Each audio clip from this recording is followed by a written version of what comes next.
കംസൻ്റെ അടുത്ത് എത്തിയിട്ട് കരഞ്ഞാൽ മതി എന്ന് പറഞ്ഞു. അങ്ങനെ ഇവിടെ എത്തിയ സമയത്ത് ഉറക്കെ ആ കുട്ടി കരഞ്ഞു. ഈ കരച്ചിലാര് കേട്ടു? ഇത് ആ രാക്ഷസന്മാർ, ആസുരന്മാർ കേട്ടു ആണ്. കംസൻ്റെ ഭൃത്യന്മാർ കേട്ടു. കാരണം അത് കേൾക്കാൻ അവർക്ക് പറ്റി. ഭഗവാൻ അവതരിച്ചത് കണ്ടു ഇല്ല, അത് കാണാൻ പറ്റിയില്ല. സർവാഹ പൂർവ്വതാവൃത, ആ ഭഗവതിയായി തിരിച്ചു വന്നപ്പോൾ എല്ലാം പഴയതുപോലെയായി എന്നാണ്. കാരാഗ്രഹം അടഞ്ഞു, ചങ്ങലകൾ വന്നു. ഈ കരച്ചിൽ കേട്ട് ഭോജരാജാവായിരിക്കുന്ന കംസൻ എഴുന്നേറ്റു, പുറപ്പെട്ടു. തട്ടി വീഴുന്നു, കൂടുള്ള ഭൃത്യന്മാർ താങ്ങുന്നു. ഉരുപ്പിടിച്ച വാളുമായിട്ട് വന്നു. ദേവകിയുടെ കയ്യിൽ പെൺകുട്ടിയെ കണ്ട സമയത്ത് അതുഷ്ട ഇവ ദൃഷ്ടവാൻ ആണ്. വലിയ സന്തോഷമൊന്നും ഉണ്ടായില്ല എന്നാണ് ഭട്ടതിരിപ്പാട് പറയുന്നത്. ഇതൊരു പെണ്ണൊരുത്തിയല്ലേ, 8ാമത്തെ ഗർഭം, എൻ്റെ അന്തകൻ എന്നൊക്കെ പറയുമ്പോൾ ഞാനൊരു ആണൊരുത്തനാവുന്നതാണ് കരുതിയത്. ഇതൊരു പെണ്ണാണല്ലോ. എന്നാലും കൊല്ലാമെന്നുള്ള മട്ടിൽ അദ്ദേഹം പിടിച്ചു വാങ്ങുകയാണ്. ദേവകിക്ക് കൊടുക്കാൻ മടി, പലതും പറഞ്ഞ് കൊടുക്കാണ്ടിരിക്കാൻ ശ്രമിക്കുന്നുണ്ട് ദേവകി. ചിലപ്പോൾ നമുക്ക് സംശയം തോന്നും, ഇതിൻ്റെ മുമ്പുണ്ടായ ഉണ്ണികളൊന്നും കൊടുക്കാനൊരു മടി ഉണ്ടായില്ല, ഇപ്പോൾ ഈ കുട്ടിയെ കൊടുക്കാൻ എന്താ അത്ര മടി? തൻ്റെ അല്ല അതന്നെ, മറ്റേതൊക്കെ തൻ്റെയാണ്. ഇത് തൻ്റെ അല്ല ഉള്ളത് കൊണ്ട് ആ അമ്മ വളരെയധികം വിഷമിച്ചു. പറഞ്ഞു നോക്കി, ഇത് വാങ്ങരുത്.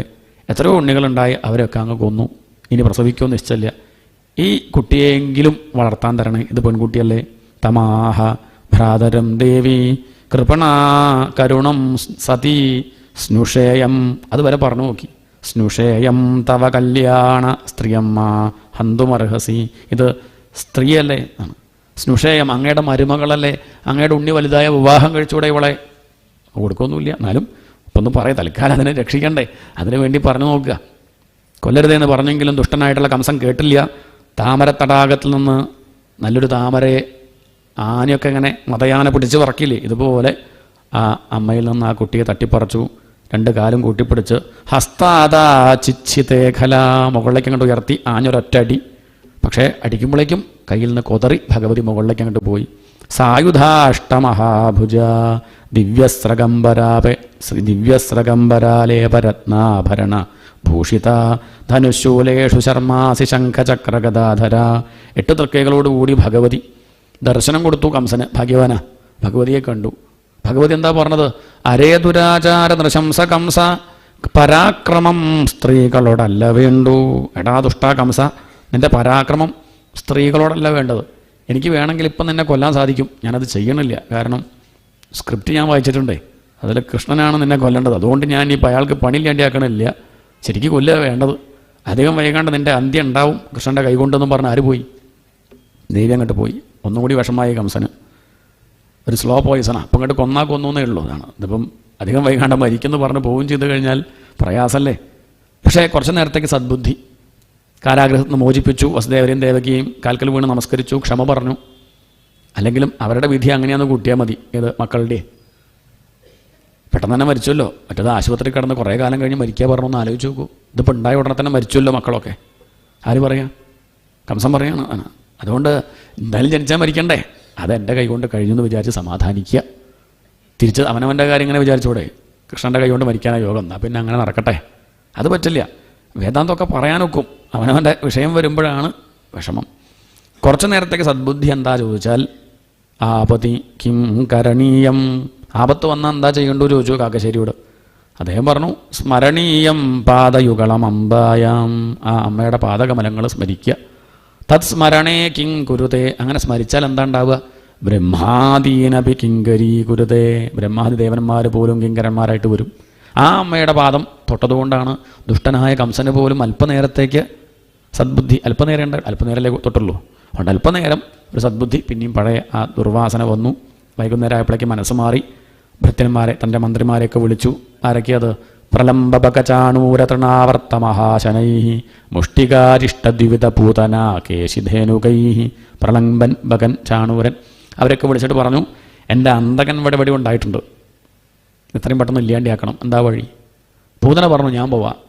ഇപ്പം ഇവിടെ ഉണ്ടായ കുട്ടികളെയൊക്കെ കൊല്ലാൻ എളുപ്പം നിൽക്കുക. കാരണം എന്താ വെച്ചാൽ പ്രസവിച്ച ദിക്കിലേക്ക് എളുപ്പം കയറി ചെല്ലാൻ സ്ത്രീകൾക്ക് പറ്റുമല്ലോ. പൂതന സ്ത്രീയാണല്ലോ. മന്ത്രിമാരുടെ കൂട്ടത്തിൽ സ്ത്രീകളുണ്ട്, സംവരണമൊക്കെ അന്നേ ഉണ്ട്. കുറച്ച് പുരുഷന്മാർ, കുറച്ച് സ്ത്രീകൾ, അങ്ങനെയൊക്കെ തന്നെയാണ്. പൂതന പറഞ്ഞു, ഞാൻ പോവാമെന്ന് പറഞ്ഞ് പൂതന പുറപ്പെട്ടു. ഇങ്ങനെയാണ് മധുരയിലെ കഥ. ഇവിടെ ഗോകുലത്തിൽ എന്താ വിശേഷം അതറിയണ്ടേ? നന്ദസ്തു ആത്മജ ഉത്പന്നേ ജാതാഹ്ലാദോ മഹാമനാഹ. നന്ദർക്കൊരു 50 വയസ്സുണ്ടാവും, യശോദയ്ക്കൊരു 45 വയസ്സ്. ഇപ്പോഴാണ് യശോദ പ്രസവിച്ചത്. ഇത്രയും കാലം അവർക്കുണ്ടായ സന്തോഷം, ഗോപന്മാർക്കുണ്ടായ സന്തോഷം. നന്ദസ്തു ആത്മജ ഉത്പന്നേ, നന്ദർക്കുണ്ണിണ്ടായി എന്ന് അവർ വിളിച്ചു പറയാണ്. അവർക്കൊരു ഉണ്ണിണ്ടായാൽ എത്ര കണ്ട് സന്തോഷം ഉണ്ടാവും, അതിൻ്റെ ഒരു 100 ഇരട്ടി സന്തോഷമാണ്. നമ്മുടെ രാജാവിന് ഉണ്ണിണ്ടായി എന്ന് പറഞ്ഞ് അവർ ആഘോഷിക്കുന്നു. അപ്പോഴേക്കും ഗോപികളൊക്കെ എണീറ്റ് നേരെ വീട്ടിലേക്ക് ഓടുകയാണ്. ഉണ്ണിയെ കണ്ടിട്ട് പോയാൽ പോരെ, ഇങ്ങനെ കണ്ടാൽ പോരാ, പല്ലേച്ചിട്ടില്ല, കുളിച്ചിട്ടില്ല, വീട്ടിൽ പോയിട്ടൊന്ന് ഒരുങ്ങി വരണം എന്ന് പറഞ്ഞ് ഇവരൊക്കെ നേരെ വീട്ടിലേക്ക് ഓടി. അവിടെ എത്തി പല്ലേപ്പും കുളിയൊക്കെ കഴിഞ്ഞ് കേമായിട്ട് ഒരുങ്ങി എന്നാണ്. അങ്ങനെയാണ് അവർ പുറപ്പെട്ടു വരുന്നത്.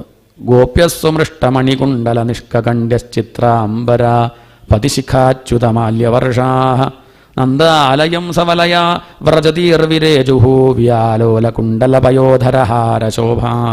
വിസ്തരിച്ച് വർണ്ണിച്ചു. ഇവിടെ ആ ഗോപികളൊക്കെ നല്ലോണം ഉടുത്തൊരുങ്ങിയിട്ടുണ്ട്. മുട്ടുവര വളകൾ, വലിയ പൊട്ട് ഒക്കെ തൊട്ട് മല്ലികപ്പൂവൊക്കെ ചൂടി അങ്ങനെ അവർ പുറപ്പെട്ടു വരികയാണ്. നല്ല പട്ടുസാരി ചുറ്റി. പട്ടുസാരി പണ്ടേ വാങ്ങി വെച്ചിട്ടുണ്ട്. ഗോപന്മാർ ചോദിക്കുന്നുണ്ട്, എന്തത് വാങ്ങി വെച്ചത്, ഉടുക്കണത് കാണുന്നില്ലല്ലോ. അതിപ്പോൾ ഉടുക്കാനല്ല, പിന്നെയോ യശോദ ഗർഭിണിയല്ലേ, പ്രസവിക്കുമ്പം ഉണ്ണിയായിരിക്കും, ആ ഉണ്ണിയെ കാണാൻ പോകുമ്പോൾ ഉടുക്കാനാണ്. ആ പട്ടുസാരി ഇപ്പോൾ എടുത്തു. എന്നിട്ട് അവരങ്ങനെ പുറപ്പെട്ട് പോവുകയാണ്. ആ പോകുന്ന സമയത്ത് അവരുടെ മുടിയിൽ നിന്ന് അങ്ങനെ മുല്ലമാല ഒതുക്കാനൊന്നും നേരമില്ല, സ്ലൈഡ് കൊണ്ട് കുത്താനൊന്നും സമയം കിട്ടിയില്ല. അത് വരയിൽ വെച്ചൊറ്റ ഓട്ടാണ്, അതങ്ങനെ അവിടെ തന്നെ വീണു. ഇനി നമുക്ക് വഴി പെട്ടെന്ന് മനസ്സിലാക്കാം. ആ മുല്ലമാല നോക്കിപ്പോയ അവിടെ എത്തും, കൃഷ്ണൻ്റെ അടുത്ത് എത്താം എന്ന്. അതൊക്കെ നോക്കി ബ്രഹ്മാവ് ഇങ്ങനെ നോക്കുകയാണ്. കൃഷ്ണനെ കണ്ടുവരുന്ന ഗോപികമാരോട് കാണാൻ പോകുന്ന ഗോപികമാർ ചോദിക്കുക, എങ്ങനെയാണ് കാണാൻ, മുടിയുണ്ടോ, ചിരിക്കുന്നുണ്ടോ, കാണാൻ പോവുകയാണ്, കണ്ടാൽ പോരെ, അല്ല എന്നാലും കാണുന്നതിൻ്റെ മുന്നേ തന്നെ പ്രേമം, അതാണ് അറിയാനുള്ള മോഹം. അവർ കൂടിയിരുന്ന് സംസാരിക്കുന്നു ഭഗവാനെ പറ്റി. അവർ ഭഗവാനെ കാണാനായിട്ട് ഓടിച്ചെല്ലുന്നു. പലരും പല സമ്മാനങ്ങളും കൊടുക്കുകയാണ്. അവരുടെ ഏറ്റവും വിലപ്പെട്ട കാര്യം, വിലയുള്ള വിഷയം എന്താ, വെണ്ണ, പാല്, തൈര്, അതൊക്കെ കൊണ്ട് കൊടുക്കുന്നുണ്ട്. കുറച്ചും കണ്ട് കഴിഞ്ഞപ്പോൾ അവിടെ സ്ഥലമില്ലേണ്ടിയായി, വയ്ക്കാൻ സ്ഥലമില്ല. ഒരാൾ പാലും കൊണ്ട് വന്നപ്പോൾ ഇത് വയ്ക്കാൻ സ്ഥലമില്ല പറഞ്ഞു. ആ പറഞ്ഞ ആളുടെ തലയിൽ അങ്ങോട്ട് ഒഴിച്ചു. വയ്ക്കാൻ സ്ഥലമില്ലേ, അവിടെ വെച്ചുകൊണ്ടെന്ന് പറഞ്ഞ അയാൾ ഒഴിച്ചു. അയാൾ പാലാഭിഷേകം, അയാൾ അവിടെയുള്ള തൈരെടുത്ത് ഇയാളുടെ തലയിൽ ഒഴിച്ചു. അപ്പോൾ കൂടിയിരുന്നവർക്കൊക്കെ വലിയ സന്തോഷമായി. അവരൊക്കെ കൊണ്ടുവന്ന വെണ്ണയൊക്കെ പരസ്പരം അങ്ങോട്ടും ഇങ്ങോട്ടും എറിയുന്നു, സന്തോഷിക്കുന്നു. ദധിക്ഷീരകൃതാംബുഭി, അവിടെ മുഴുവൻ പാല്, തൈര്, വെണ്ണ. ശരിക്കും പറഞ്ഞാൽ അവരുടെ സമ്പത്താണത്. പക്ഷെ ആ സമ്പത്തൊന്നും അവർക്ക് ഒന്നും അല്ലാണ്ടായി മാറി. കാരണം എന്താ, ഏറ്റവും വലിയ സമ്പത്ത് ഭഗവാനാണെന്ന് തിരിച്ചറിഞ്ഞു. എന്ത് ജോലി, എന്ത് പണം, എന്ത് കുടുംബം, ഒക്കെ ഭഗവാൻ എന്നുള്ള മട്ടിൽ അവർ ആ ഭഗവാന്റെ മഹിമ തിരിച്ചറിഞ്ഞു എന്നാണ്.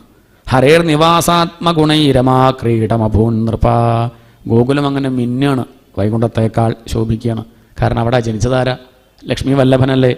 വലിയ സന്തോഷമായി ആർക്ക്, ഈ നന്ദഗോപർക്ക്. പക്ഷെ പുറമേക്കത് വല്ലാതെ കാണിച്ചില്ല. കാരണം സന്തോഷിക്കുമ്പോഴും അമിതമായിട്ട് സന്തോഷിച്ചാൽ വയ്യല്ലോ. അതുകൊണ്ട് പണ്ട് കാലത്തൊക്കെ സന്തോഷം ഉണ്ടാകുമ്പോഴും ദുഃഖം ഉണ്ടാകുമ്പോൾ എന്ത് ചെയ്യും, ദാനം ചെയ്യും. എന്തിനത്, മനസ്സിനെ അടക്കുകയാണ്. മനസ്സേ അടങ്ങൂ, വല്ലാണ്ട് ഭ്രമിക്കാൻ പോകണ്ട, മനസ്സേ അടങ്ങൂ, വല്ലാണ്ട് ദുഃഖിക്കാനും പോകണ്ട ആണ്. അതുകൊണ്ടാണ് പ്രസവിക്കുമ്പോഴും മരിച്ചാലും ഒക്കെ എന്ത് ചെയ്യും, ഒക്കെ ദാനം ചെയ്യും. അദ്ദേഹം ധാരാളം പശുക്കളെ ദാനം ചെയ്തു. അങ്ങനെ ആ രോഹിണിക്ക് ഒരു പട്ടുസാരി കൊടുക്കുകയാണ്. രോഹിണി ച മഹാഭാഗ. അദ്ദേഹത്തിൻ്റെ സങ്കല്പം എന്താ വെച്ചാൽ, ഈ രോഹിണി വന്നതിന് ശേഷമാണ് ഇവിടെ ഈ ഐശ്വര്യം. ഇതുവരെയും ഞങ്ങൾ രണ്ടുപേരും ദുഃഖിച്ചിരിക്കുകയായിരുന്നു, യശോദയും നന്ദഗോപരും. മക്കളില്ല, ആ വിഷമം നല്ലോണം അലട്ടിയിട്ടുണ്ട്. പക്ഷേ ഈ രോഹിണി ഇങ്ങോട്ട് കാലെടുത്ത് വെച്ചപ്പോഴേക്കും ഇവള് ഗർഭിണിയായി, നോക്കുക, ഐശ്വര്യം ഉണ്ടായി. അവിടെ രോഹിണിക്കൊരു ഉണ്ണിയുണ്ടായി, ബലരാമൻ തനിക്കൊരു ഉണ്ണിയുണ്ടായി, കൃഷ്ണൻ. അതുകൊണ്ട് ഇദ്ദേഹത്തിൻ്റെ സങ്കല്പം രോഹിണിയുടെ കേമത്താന്നാണ്. ആവാം, അല്ലാവൊന്നും പറയണില്ല. രോഹിണീ ച മഹാഭാഗ. ശരിയാണ്, രോഹിണിക്ക് വലിയ ഭാഗ്യമുണ്ട്. രണ്ടമ്മമാർക്കും ഇല്ലാത്ത ഭാഗ്യം ആർക്കുണ്ട്, രോഹിണിക്കുണ്ട്. ദേവകിക്കും യശോദയ്ക്കും ഭഗവാന്റെ മുഴുവൻ ലീലകൾ കാണാൻ പറ്റിയില്ല. ദേവകി ശരി പ്രസവിച്ചു എന്നൊക്കെ പറയാം, പക്ഷെ ഉണ്ടായ ഉടനെ കാണാൻ പറ്റുമോ, പോയില്ലേ. ഉണ്ടായ ഉടനെ ഒന്ന് കണ്ടു, പിന്നെ അങ്ങോട്ട് പോയി. പിന്നെ ഭഗവാൻ മുട്ടുകൂത്തലൊന്നും കണ്ടിട്ടില്ല. ആര്, ദേവകി കണ്ടില്ല. കൊഞ്ചി കൊഞ്ചി അമ്മയെന്നൊന്നും ആരും വിളിച്ചില്ല, ദേവകിയെ ഭഗവാൻ വിളിച്ചില്ല. പിന്നെ കണ്ടതൊരു 11 വയസ്സ് കഴിഞ്ഞിട്ടാണ്. അപ്പോഴേക്കും പിന്നെ കുട്ടികളൊക്കെ ആ സമയത്ത് കാണണം. 2 വയസ്സ്, 1.5 വയസ്സ്, 3 വയസ്സ്, അതൊക്കെ മിസ്സായാൽ കഴിഞ്ഞു കഥ ആണ്. അതൊക്കെ പോയി. പിന്നെ ഒരു 10-11 വയസ്സായിട്ട് മാത്രമേ കൃഷ്ണനെ കണ്ടിട്ടുള്ളൂ ദേവകി. അതൊക്കെ കാണാനുള്ള ഭാഗ്യം ആർക്കുണ്ടായി, യശോദയ്ക്കുണ്ടായി. പക്ഷേ യശോദയ്ക്ക് അത് കാണാനുള്ള ഭാഗ്യം ഉണ്ടായുള്ളൂ. ഒരു 11 വയസ്സ് കഴിഞ്ഞിട്ട് പിന്നെ ആരും കണ്ടില്ല, യശോദ കണ്ടില്ല. പക്ഷെ ഇത് രണ്ടും കാണാനുള്ള ഭാഗ്യം ആർക്കുണ്ടായിട്ടുണ്ട്, രോഹിണിക്കുണ്ടായിട്ടുണ്ട്. ഭഗവാൻ ആ നന്ദഗോകുലത്തിൽ എത്തുന്നതിൻ്റെ മുന്നേ ആരെത്തി അവിടെ, രോഹിണി അങ്ങോട്ട് മാറ്റി ഭഗവാൻ. കാരണം അത് മുതൽ കണ്ടോട്ടെ ആ അമ്മ. അത് കഴിഞ്ഞ് കൃഷ്ണൻ മധുരയ്ക്ക് വരുമ്പോൾ ആരും വരുന്നുണ്ട്, രോഹിണിയും കൂടെ വരുന്നുണ്ട്. മധുരാലീലി ആര് കാണുന്നുണ്ട്, രോഹിണി കാണുന്നുണ്ട്. രോഹിണി ച മഹാഭാഗ. അതുകൊണ്ട് രോഹിണിയാണ് ഭാഗ്യവതി എന്ന് ശ്രീശുകർ. ഏതായാലും അങ്ങനെ നന്ദൻ ആലോചിച്ചു, താൻ ഇപ്പം കുറച്ച് കാലമായിട്ട് കരൊന്നും കൊടുക്കാറില്ല. ഇനിയിപ്പോൾ അങ്ങനെയായ പോരാ, കാരണം മകനൊക്കെ ഉണ്ട്, ഒരു അവകാശമൊക്കെയായി. ഇനി വൃത്തിയിൽ കരമൊക്കെ അടയ്ക്കണമെന്ന് കരുതി അദ്ദേഹം കംസനെ കാണാനായിട്ട് ചെന്നു. കരമടച്ചു. തിരിച്ചു വരുന്ന സമയത്ത് വസുദേവർ അവിടെ ആ പൂന്തോട്ടത്തിൽ അങ്ങനെ നിൽക്കുകയാണ്. വസുദേവരും നന്ദഗോപരും പരസ്പരം കണ്ടു, കെട്ടിപ്പിടിച്ചു, വർത്തമാനം പറയുകയാണ്. അവിടുത്തെ കാര്യമൊക്കെ ഞാൻ അറിഞ്ഞു. സുഖല്ലേ? എങ്ങനെ ഇരിക്കുന്നു? മക്കളൊക്കെ എങ്ങനെ? എൻ്റെ ഉണ്ണി അവിടെ ബലരാമൻ സുഖമല്ലേ? പിന്നെ അങ്ങയുടെ ഉണ്ണിയൊന്നുമല്ല. ആരുടെ ഉണ്ണി അത്? അവൻ തൻ്റെ ഉണ്ണി തന്നെയാണ്. എന്നാലും അങ്ങനെ ചോദിക്കാൻ വയ്യല്ലോ. സുഖമായിട്ടിരിക്കണല്ലേ? ഓ സുഖമായിട്ടിരിക്കണു. അങ്ങയുടെ കാര്യം ഞാനും മനസ്സിലാക്കിയിട്ടുണ്ട്. മക്കളൊക്കെ ആ ദുഷ്ടനായിട്ടുള്ള കംസൻ കൊല്ലല്ലേ ഉണ്ടായത്. എന്ത് ചെയ്യാം? പ്രാരബ്ധം അനുഭവിച്ചല്ലേ പറ്റുള്ളൂ. ഭഗവാനെ ആശ്രയിക്കുക എന്നൊക്കെ പറയുന്ന സമയത്ത് വസുദേവർ പറഞ്ഞു, മതി, ഇനി അധികം ലോകിയൊന്നും പറയണ്ട, വേഗം ചെന്നോളൂ. കുട്ടികൾക്ക് എന്തെങ്കിലും ആപത്ത് വന്നാലോ എന്നൊരു ശങ്ക, ഒരു പേടി എനിക്കുണ്ട്. ഇയാൾക്കാൾ പേടി ആർക്കുണ്ട്? അയാളുടെ അല്ലേ മക്കൾ. പേടിയില്ലാണ്ടിരിക്കുമോ? അപ്പോൾ അവിടെ സ്ത്രീകൾ മാത്രമായാൽ പോരാ, എപ്പോഴും ഏതെങ്കിലും പുരുഷന്മാർ അവിടെ ഉണ്ടാവണം. ദുർനിമിത്തങ്ങളൊക്കെ കാണുന്നുണ്ട്. അതുകൊണ്ട് അങ്ങ് വേഗം ചെല്ലൂ എന്ന് പറഞ്ഞ സമയത്ത് നന്ദഗോപുരം ഓടി വരികയാണ്. വസുദേവർ വെറുതെ ഒന്നും പറയില്ല. ഹോരാശാസ്ത്രമൊക്കെ പഠിച്ച ആളാ. അപ്പോൾ അതിൽ വല്ല കാര്യം ഉണ്ടാവും. എന്താണെന്നറിയാൻ പരിഭ്രമിച്ചും കൊണ്ട് ഓടി വരുന്നു.